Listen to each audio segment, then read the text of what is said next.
Olá! Muitos de nós, graças a Deus, não sabemos o que é ser maltratado quando criança, nem sofrer abusos de vários tipos. Mas, independentemente de ter sido vítima ou não de maus tratos, podemos avaliar o quanto sofre um ser humano em situações assim. Pense em um grupo de meninos e meninas que eram espancados todos os dias por aqueles que deveriam cuidar deles e que, por um motivo ou outro, alcoolismo, dependência química, por exemplo, nunca foram capazes de dar a seus filhos o que eles precisavam para crescer sadios. Imagine que, para evitar o sofrimento dessas crianças, com tantos abusos, a justiça os tenha retirado de suas famílias e levado para abrigos públicos. Imagine que a justiça, com isso, tente eliminar mais danos e sofrimentos para os menores, garantindo os seus direitos constitucionais. Enfim, buscando dar abrigo, alimentação, educação e assistência psicológica para garantir seu crescimento, a justiça age levando essas crianças para abrigos públicos, como a Casa Lar, mantida pela Secretaria de Assistência Social da Prefeitura. Até aí temos uma história triste com indícios de melhora. Já pensou se pelo menos parte dessas crianças superam os traumas sofridos e conseguem se tornar seres humanos dignos e respeitáveis, apesar de todo o histórico pessoal sofrido? Esse deveria ser o objetivo. Mas imagine que, por falta de capacitação de quem é responsável por eles no âmbito de uma secretaria de assistência social ou coordenação do abrigo, esses meninos sejam vítimas de maus tratos? Já imaginou que essas crianças podem ser submetidas a vários castigos sob hipótese de imposição de disciplina? O que você pensaria se algumas dessas crianças lhe contassem que quase todos os dias permanece horas e mais horas amarradas numa cama como castigo, que é obrigada a tomar banho gelado e permanecer com as roupas molhadas? Já pensaram na possibilidade de que o abrigo que deveria ajudar esses seres humanos menores de idade pode estar pervertendo-os de vez? Eu atualmente tenho pensado nisso. Diante de tais possibilidades, que agora chegaram na forma de denúncias ao Ministério Público no Fórum de Guanhães, só posso pedir socorro, SOS às crianças do abrigo. Senhora Secretária de Assistência Social e senhor Prefeito, não acham que já passou da hora de atuarem no abrigo público sobre a responsabilidade de vossas senhorias? Não acham que, a partir da primeira denúncia com boletim de ocorrência feita no ano passado, envolvendo a coordenação daquela casa, algo já deveria ter sido feito? Tem coisas que não se pode empurrar com a barriga, nem tentar pôr panos quentes. No mais, resta-nos aguardar o que a justiça fará com mais essa situação triste, fruto de uma gestão perdida e totalmente desinteressada em fazer a coisa certa.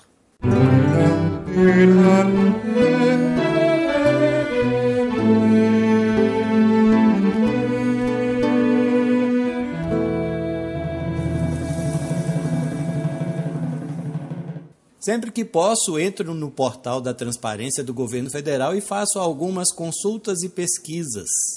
Cada vez descubro uma ferramenta nova e geralmente muito boa, que facilita a vida de todo cidadão que queira saber sobre a administração de seu país, estado ou município. No município de Guanhães, tenho dito, desde maio do ano passado, quando a lei começou a valer para cidades menores, que infelizmente o buraco é mais embaixo e totalmente escuro. Aqui gasta-se cerca de R$700 mil com propaganda da gestão e, pelo visto, não se dá um passo na direção da transparência pública, mesmo que esta seja definida por lei. No portal federal, por exemplo, vejo que de janeiro a julho deste ano, o governo federal repassou para Guanhães o total de R$ 16.65.173,47. Isso em recursos destinados à saúde, educação, assistência social e referentes a encargos especiais. Os recursos, só para a saúde, foram R$ 2.600.000 neste primeiro semestre. Sei que esse repasse não foi maior por causa da deficiência de nossa gestão municipal, principalmente no caso da saúde, que perdeu um bom montante de recursos por não ter cumprido metas básicas para o setor. Já falamos sobre esses repasses garantidos por lei outras vezes aqui no Dedo de Prosa. Pena que ainda não podemos dizer o que a Prefeitura faz com esses recursos. Como já dissemos, ninguém informa sobre o cronograma de possíveis obras, nem mesmo o projeto de algumas delas costumam divulgar, se é que o fazem. E lá vai o dinheiro para o ralo, ou sabe-se lá para onde. No site do governo federal é possível ver ainda todos os convênios realizados entre qualquer dos ministérios e a Prefeitura de Guanhães desde o ano de 1996. Os recursos dos convênios não são repasses obrigatórios por lei, são praticamente parcerias com os municípios. Com tais convênios, o governo federal banca a maior parte dos custos de projetos elaborados pelas cidades. Para que eles aconteçam, a Prefeitura precisa ter suas ideias, elaborar os projetos e submetê-los à análise técnica dos ministérios envolvidos. Foi assim que tivemos a construção de quadras esportivas, a ampliação de escolas municipais. Foi assim que Guanhães ganhou a creche CEMEI, por exemplo. No portal do governo federal vejo que só em convênios Guanhães recebeu do Ministério da Educação quase R$ 2 milhões para tais melhorias nas escolas. Já conhecemos, além da creche CEMEI, a nova escola Pio Nunes Coelho, a Gustavo Coelho, dentre outras, realizadas em outras gestões.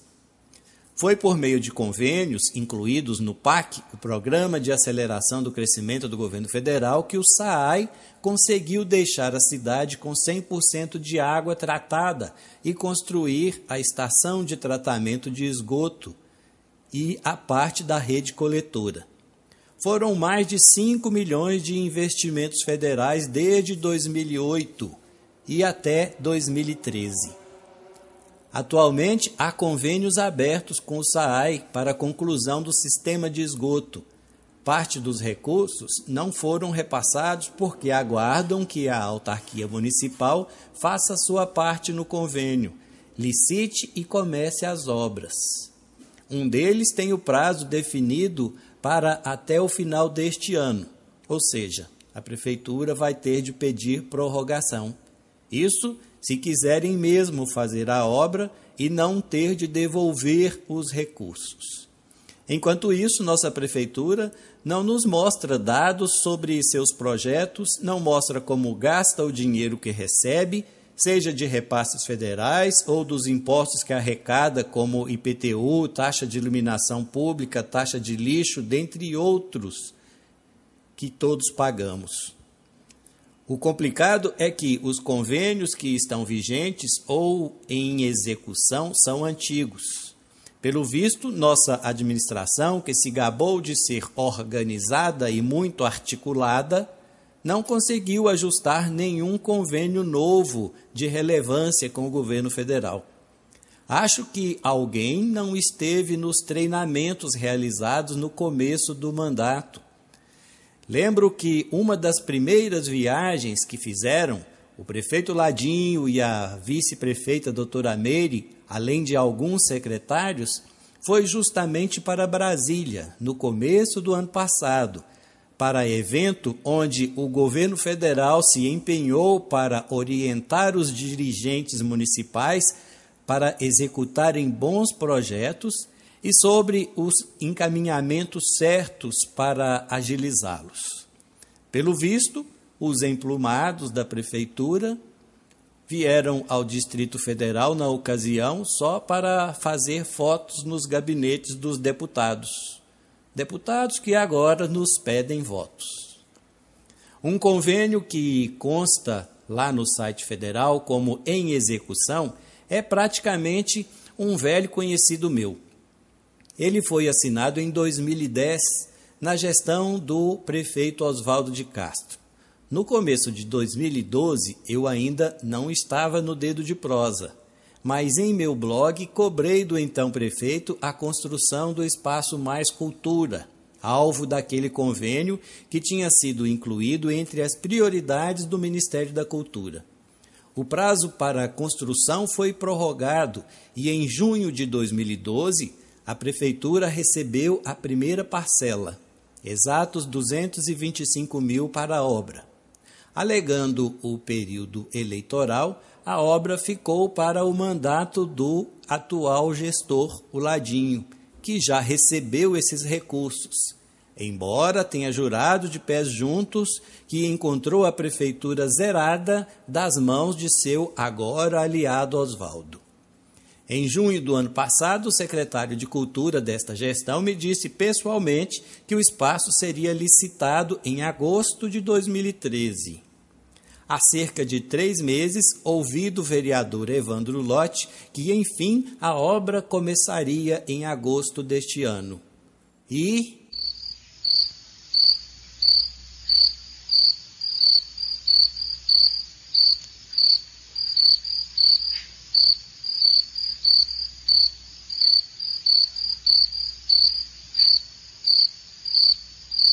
Uai, estamos na primavera, ao invés de grilos, deveríamos ouvir cigarras, né? No portal da Transparência do Governo Federal, este convênio do Espaço Mais Cultura, avaliado em 450 mil, consta como em execução, porque a vigência dele, depois de 2 prorrogações pedidas pela Prefeitura, vai até junho de 2015. Também porque ainda esperam que a Prefeitura de Guanhães inicie a obra para poder receber a última parcela da contribuição do Ministério.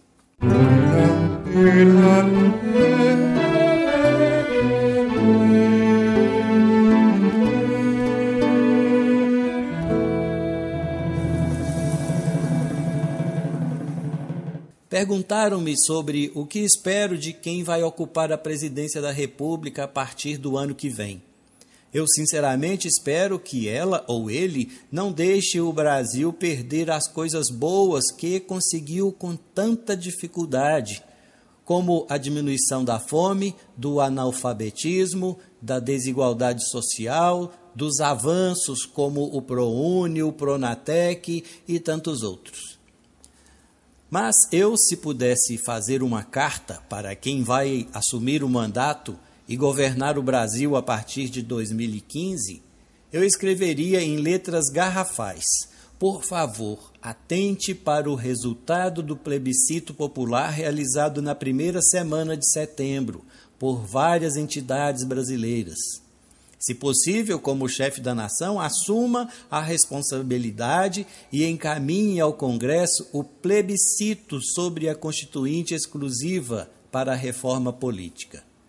Pois bem, no plebiscito popular, sobre o qual eu falei em uma das prosas aqui no primeiro semestre, 7.750.000 pessoas votaram entre os dias 1º e 7 de setembro deste ano. A grande maioria votou em urnas físicas e uma pequena parte pela internet. Disseram se queriam a convocação de uma assembleia exclusiva para analisar a reforma política ou se não. O resultado foi que 97,5% dos votantes disseram que sim, 2,57% disseram que não, e outros 0,38% votaram em branco ou tiveram seu voto anulado. Vale lembrar que a votação feita entre os dias 1º e 7 de setembro faz parte de uma campanha organizada por movimentos sociais para a convocação de uma Assembleia Constituinte para fazer alterações nas leis referentes ao sistema político. A votação, que na prática é apenas uma consulta, é uma forma de pressionar o Congresso Nacional para a convocação de um plebiscito com valor legal sobre o tema.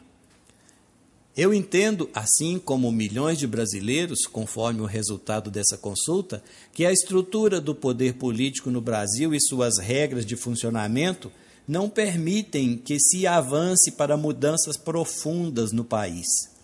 Apesar de termos conquistado o voto direto nas eleições e aprovar a lei da ficha limpa, existe ainda uma complexa teia de elementos que são usados nas campanhas eleitorais que ajudam a garantir a vitória de determinados candidatos, geralmente os de maior poder aquisitivo ou bancados por partidos que conseguem altos financiamentos de campanha.